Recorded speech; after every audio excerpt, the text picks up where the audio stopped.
La personne qui va suivre n'aime pas du tout, décidément, n'aime pas du tout se mettre en lumière, mais elle va venir nous parler d'un projet qui lui tient tellement à cœur qu'elle va réussir à supporter cette lumière. On accueille sœur Corinne Vernier qui vient nous parler patronage Point Jeune de la Chapelle.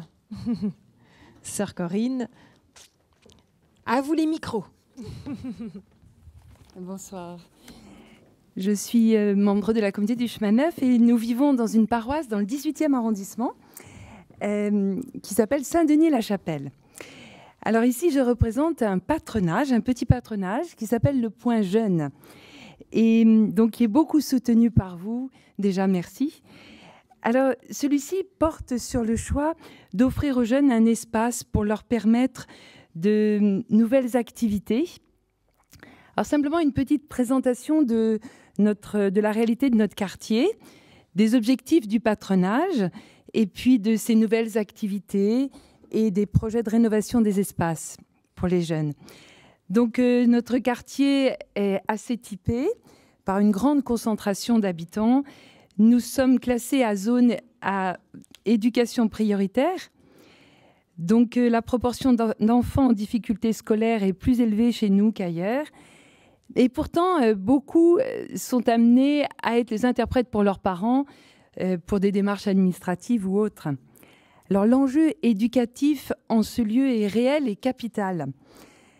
Le quartier de la Chapelle compte 70 nationalités recensées, donc il y en a certainement plus. Et c'est une vraie richesse et puis en même temps un vrai défi. Les jeunes touchés par le patronage vivent dans des logements modestes où l'espace est limité. Quelques-uns font leurs devoirs sur leur lit. Et la rue peut devenir un lieu qui les expose. Alors l'objectif du Point Jeune, c'est 7 points principaux. L'accueil qui est essentiel. La présence d'adultes qui se veut, et je crois, est rassurante en ce lieu. Et en même temps, c'est leur lieu. C'est une priorité. L'aide aux devoirs rassemble les habitués.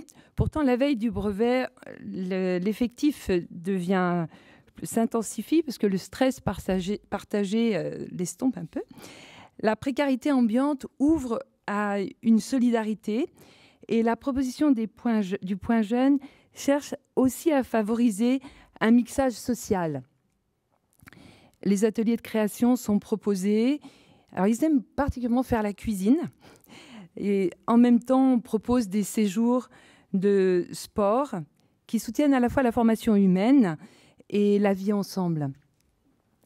Alors, les aspects sociaux, éducatifs et la formation à la responsabilité restent des priorités. Alors, nos principales motivations, c'est la valorisation du talent de chacun. Ça, c'est vraiment quelque chose d'essentiel, même si, après le talent donné, il faut s'accepter dans nos différences. Le développement de leur aptitude à communiquer pour pouvoir recevoir et donner, des notions qu'on a évoquées tout à l'heure. Alors, les séjours proposés par la Fondation, que déjà la Fondation a beaucoup subventionné, c'est l'occasion de mettre en œuvre ces objectifs. Les parents sont de plus en plus solidaires de ces projets. Cet hiver, nous sommes partis avec 4 mamans qui nous ont fait la cuisine et c'était important qu'elles soient là. Ces temps privilégiés sont appréciés pour le vivre ensemble et les jeunes ont envie de vivre cela plus dans le quotidien. C'est pour ça qu'en septembre, nous avons réfléchi en disant mais qu'est-ce que nous pourrions faire? Quel est le davantage du patronage? Et nous souhaitions leur permettre de s'approprier un peu plus les lieux que nous avons pour qu'ils se retrouvent, qu'ils jouent ensemble. C'est des fois un luxe de pouvoir jouer. Et puis aussi qu'ils fassent des projets. Alors, votre appel en septembre nous a vraiment tilté tout de suite et nous a permis de concrétiser cette vision d'avenir que nous avions.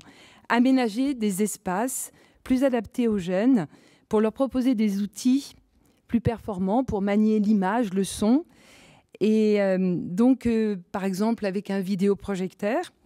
Donc, quand nous avons appris que vous aviez retenu notre projet, je ne vous explique pas notre joie, comme disent les jeunes. Et cette vision que nous avions, elle est devenue une réalité grâce à votre générosité. Alors, l'espace devoir avait besoin d'être mis aux normes. et l'éclairage plus adapté. Donc nous avons, grâce à un patronage voisin du 19e, Canal Jeune, nous avons pu trouver deux ordinateurs. Et puis bon, dans le temps, nous espérons que par le bouche à oreille, le mobilier de ces espaces viendra. Donc un autre espace, l'espace de convivialité, où les jeunes pourront manger, boire, qui leur permettra aussi de réaliser des ateliers de pâtisserie et autres pour permettre des ventes, ce qui nous permet aussi d'organiser des séjours. Et puis une sorte de bar a été envisagé avec un lieu de stockage, une intendance d'appoint. Et puis un nouveau revêtement du sol permettra des activités ludiques, on étendra nos activités ludiques. Et alors surtout l'espace audiovisuel qui est beaucoup attendu. Alors progressivement, cet espace, on espère qu'il deviendra un espace d'atelier, de montage d'images, de sons. Et dans ce domaine, je pense que je ne vous apprends rien, le talent des jeunes sont nombreux et ils demandent qu'à s'exprimer.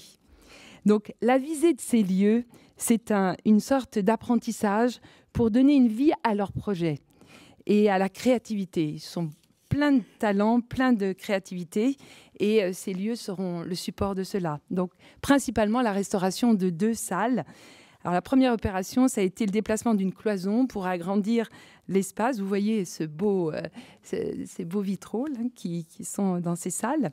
Donc, agrandir l'espace de convivialité, des remises aux normes qui supposent des travaux, d'électricité. Et puis, l'installation d'un vidéoprojecteur avec des rideaux pour améliorer les projections.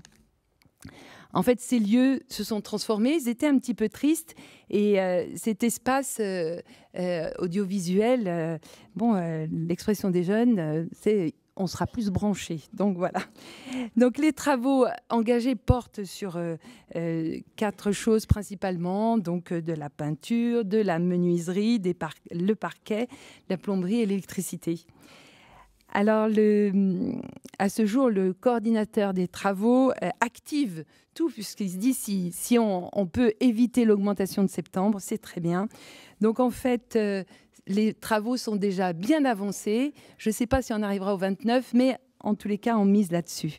Alors, les jeunes, les parents et les membres du bureau de l'association, dont je suis ce soir la porte-parole, tiennent à vous remercier sincèrement de votre générosité. Merci. Bravo. Merci, sœur Corinne. Moi, je connais Saint-Denis-de-la-Chapelle. Je connais sœur Corinne et ses équipes. Je peux vous dire qu'ils font du travail juste formidable, quoi, tout simplement.